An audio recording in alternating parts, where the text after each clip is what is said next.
Good evening, everyone. Time for another member update.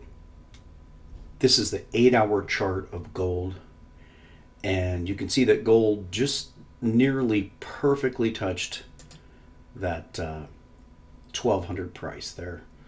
We're going to look at that when we look at Jim Sinclair, also Andy Hoffman, but that price is very significant in a lot of people's minds.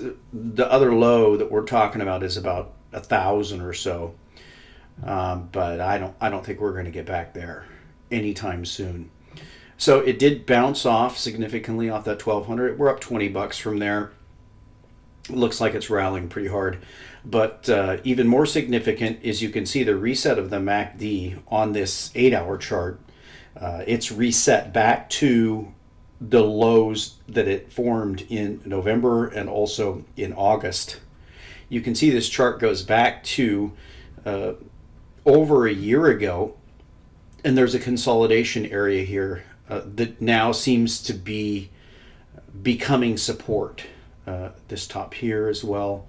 So positive action after this big reaction, really just $100 give back, not that much. Silver chart a little bit different.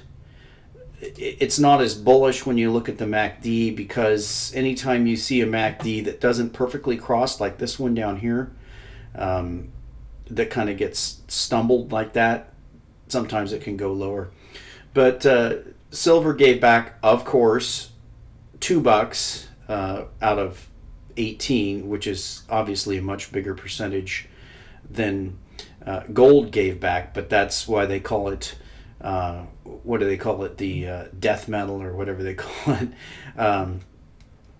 So that's typical for silver, and we know the reason why is because it's more manipulated. It's more important to them because it's their Achilles heel. So before we get over to Jim Sinclair and Andy Hoffman, I want to talk about Bitcoin and the cryptocurrencies. Now, we saw a tremendous move. You can see here up on Huobi, it converts it to dollar prices. So you can see up here it's $544 currently in Chinese yuan conversion. Now, when this run up occurred, Bitcoin in Chinese yuan was actually trading over $600 per Bitcoin. But these other markets, Bitfinex and Bitstamp and BTCE, again, Bitstamp is just a exchange on the U.S. Bitfinex has futures on Bitcoin in the U.S.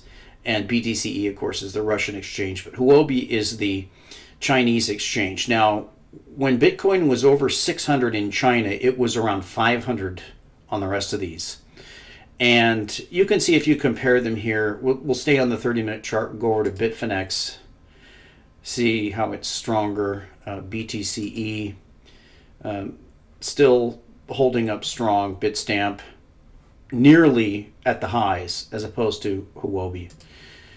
So how does this work? Well, it's arbitraged. But how much of a factor is the arbitrage?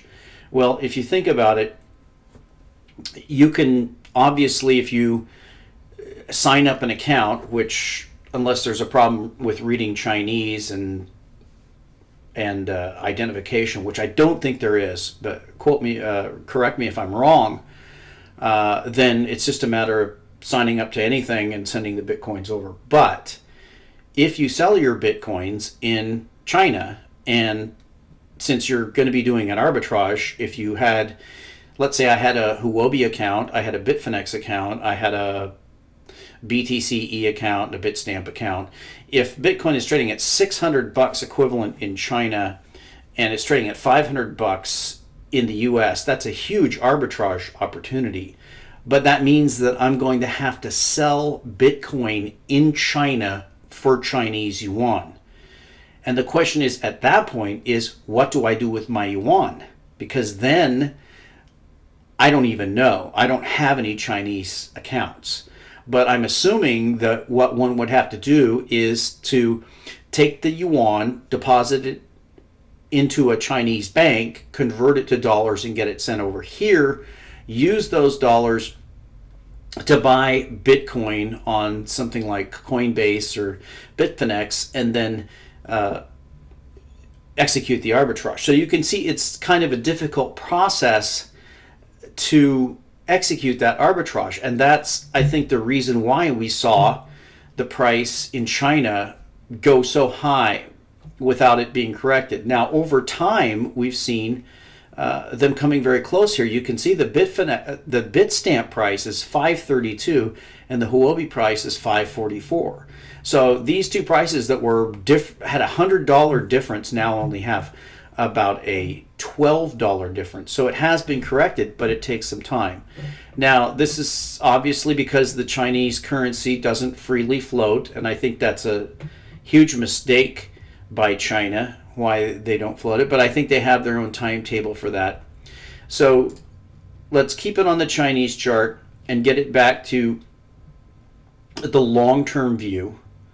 And you can see here on the long-term view that this is a major move. Now, I've covered so many times I can't even remember the number of times I've covered the pennant formation.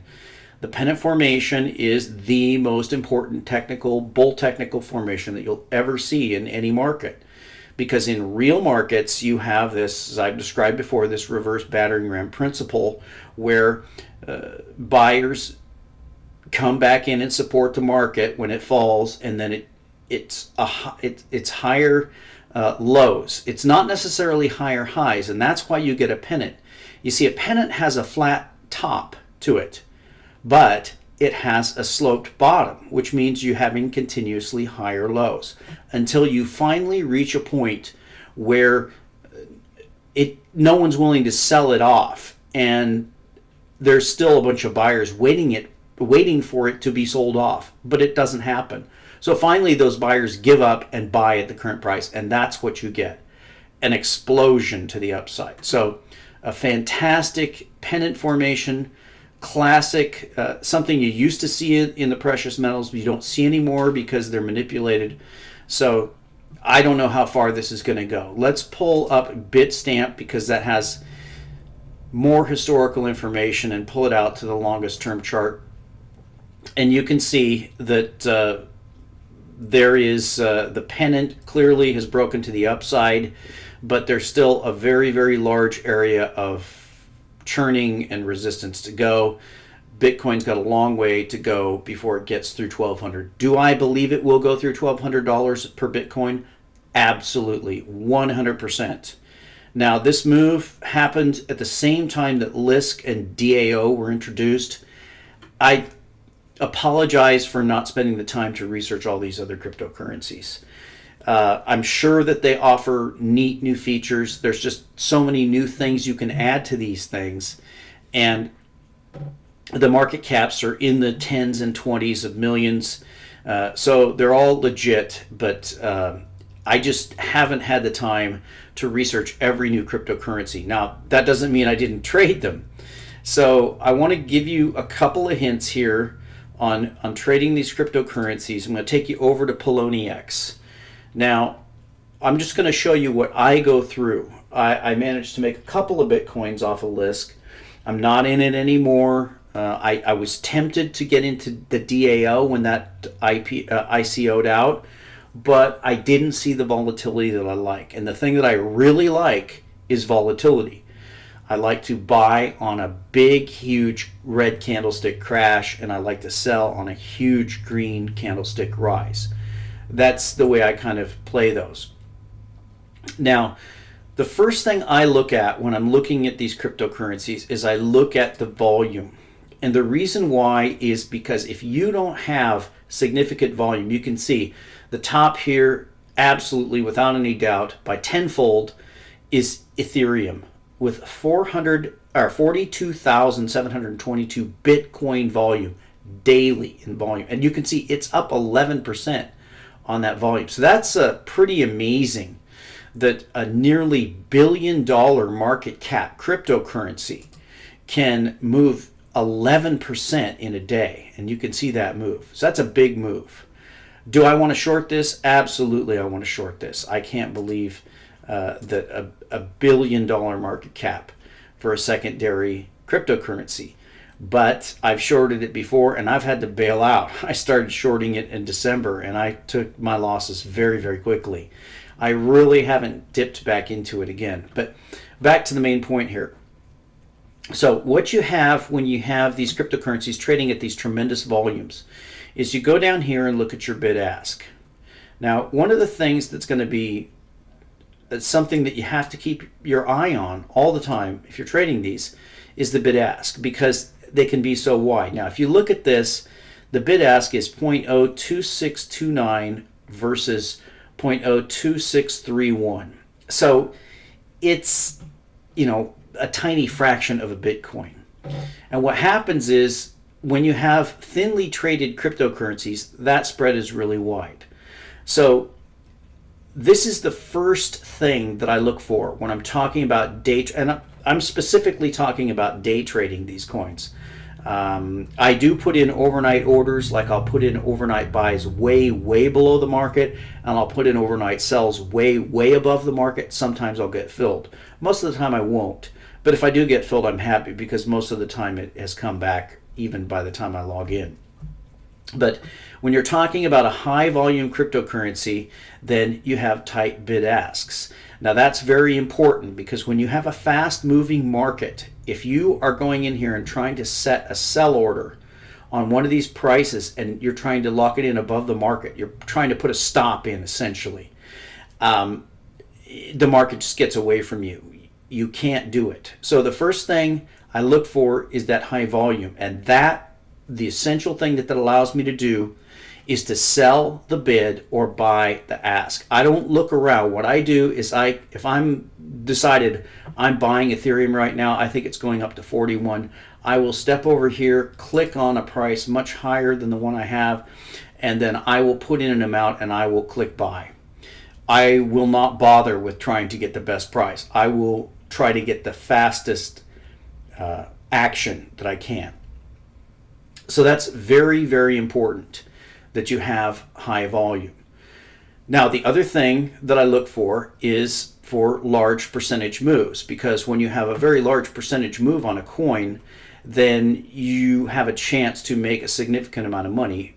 You can double your money in a matter of minutes if a coin is moving a lot of percentages. You can see the top one here, EXE, is up 205% today, or in a 24-hour period.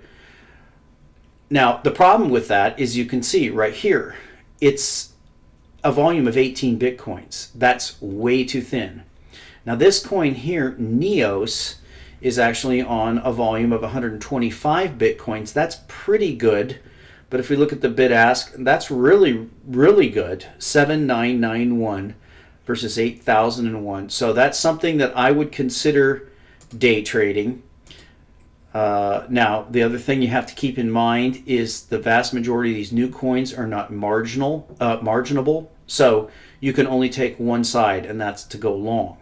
Now, when I get here and look at the chart, it doesn't excite me. Anytime I see these dashes, that means there's no trades, no volume. There's not enough volume in this coin. So I would go back and click at the volume. Let's take a look at Lisk. Lisk is down 8%. I'll go to the 6 hour and then put on the 5 minute, push out to the 24, and you can see that Lisk has made kind of a bottom. I'm not trading Lisk anymore because it's not moving enough for me. It has the volume. I was trading it back here. Let's see if the weekly view works. So I was trading it back in here, buying and selling spikes, buying dips, and but it looks kind of dead. So it's very difficult to find the perfect situation to day trade these coins, but those are the things that I look at.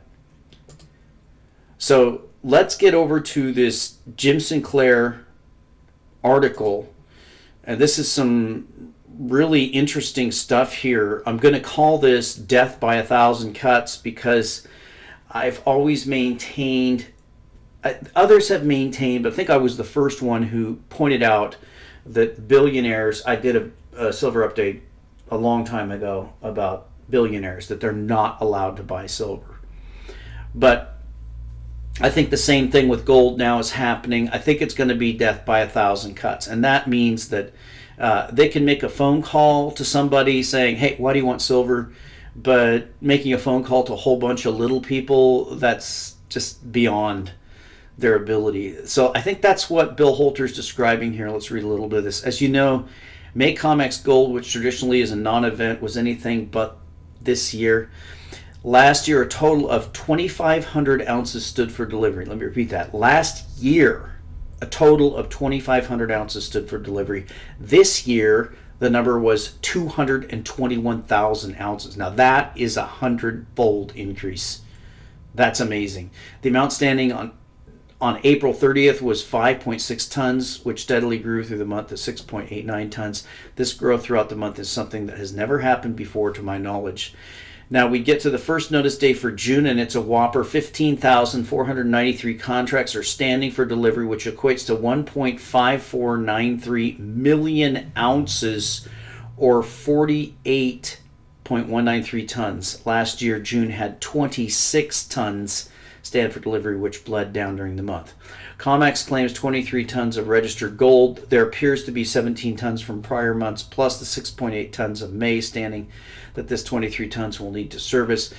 The 48 tons for June is extremely heavy. What will happen if June copies May and the amount standing grows by 20%? Where will this gold come from? As I wrote last week, the buyers seem to be different for the May expiration. Rather than the amount standing bleeding down during the delivery period, it increased steadily all month. In the past, it has been my and others' contention that Comex was paying premiums to make those standing for delivery go away. Now, if you remember, I mentioned that in a video. Actually, I mentioned that in my interview with Sean of SGT Report, where I said that I mentioned that people are getting a phone call and people are told, well, we're going to pay you cash with a 10% premium, but how many times can you come back and do that? That would obviously be a tremendously profitable business. And I suggested that someone who did that multiple times would probably find themselves wearing a pair of concrete boots. But if you're talking about a very large number of people doing that, then the thing becomes unmanageable for them. How are they going to make all the phone calls? How are they going to threaten all these people or bribe all these people or do this or keep them from coming back the next month to do the same thing to make an automatic 10% profit per month or whatever that percentage is? I don't know what it is, enough to tempt them to not take delivery and actually take cash. So that's the death by 1,000 cuts. If the thing continues and enough people are playing the game, then there's no way they can continue to make phone calls and offer cash. And that may be what is happening. I don't know. I think something like that is going to be the end game for the Comex. And it may be this 1,000 cuts that does it.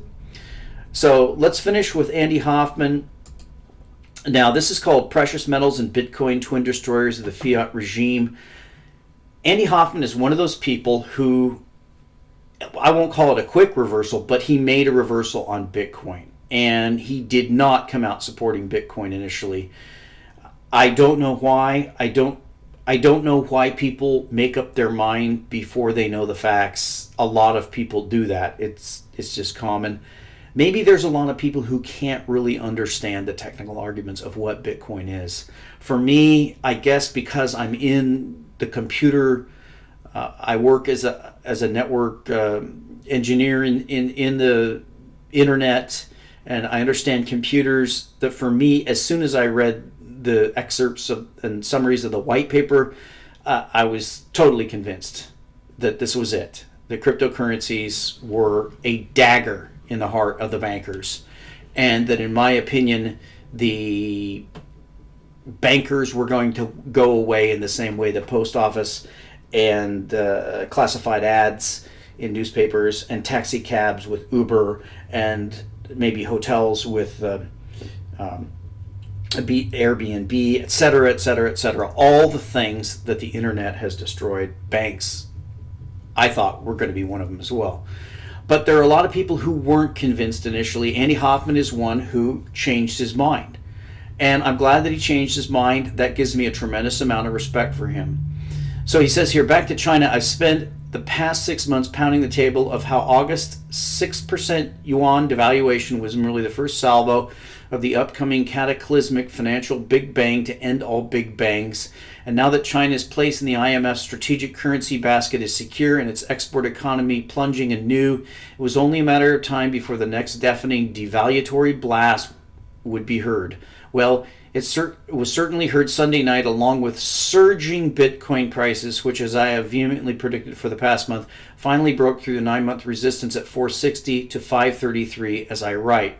The reason, you ask? Because as I've been suggesting for some time now, Bitcoin is starting to take on precious metal-like monetary properties, sans 5,000 years of monetary history, of course, and given that we are now living in a digital age in which gold and silver's allure is more powerful than ever, but the ability to store value with a click of a mouse equally irresistible, it's difficult to believe Bitcoin won't become the money of choice for tens of millions with limited means, as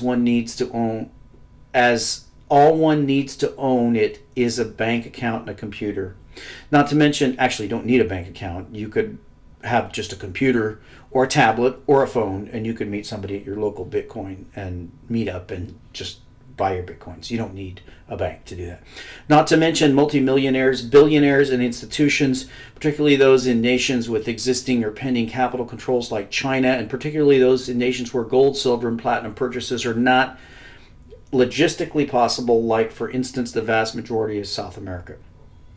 So you can read the rest. Excellent article. Thanks again to Silveraceous for the tremendous amount of information that he provides. Most of the links I found that Silveraceous has already posted them. So thanks for all the help you do. So how does this compare? How do we have death by 1,000 cuts in the gold market and death by 1,000 cuts in the Bitcoin market? Well, in the Bitcoin market, the bottleneck is getting your money into the coin and getting your money out of the coin. It's the banks. That's the bottleneck. The bottleneck in the gold market is the physical delivery. It's not that there's a shortage of money, that people can't get their accounts funded. They can definitely get their accounts funded, but they may not be able to get the physical metal that they want. And that may be because there is threatening phone calls. That may be because there are phone calls offering a 10% premium to accept cash. We don't know. This will all come out in the wash. But once we get to the point where we can have death by 1,000 cuts, where there are so many little guys standing for delivery that they're unable to respond with their tricks, I think Bitcoin's already there, because so many of the players are so tiny that they can get their money in. It's just that those arbs take time. So Bitcoin is already moving, and I think that's why it's moving faster than the metals are. But the metals are going to be moving here, and I think the Jim Sinclair information is amazing, that the number has increased 100-fold in gold delivery on the Comex. I don't think that the death by 1,000 cuts on the Comex is that far away, and we'll talk to you next time.